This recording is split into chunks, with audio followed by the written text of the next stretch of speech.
Законот за финансиска поддршка на домашните фирми е повеќе од отворена можност за нивна поголема конкурентност на странските пазари.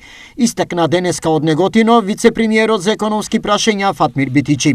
Само во 2022 година подпишавме преку 270 договори за поддршка на компании кои влегоа во инвестициски циклуси од скоро 145 милиони евра и ќе креираат преку 3700 работни места во наредните 5 години или до завршување на нивните договори. Кон фирмите кои дисциплинирано се однесуваат во реализација на своите обврски кон државата, Управата за јавни приходи се однесува заштитнички, нагласи директорот на оваа институција Сања Лукаревска. Ние секој пат како даночна управа ги негуваме, унапредуваме, ги заштитуваме на некој начин дисциплинираните даночни обврзници. Тоа е оној однос кој што треба да го градиме помеѓу компаниите и помеѓу Управата за јавни приходи, партнерскиот однос.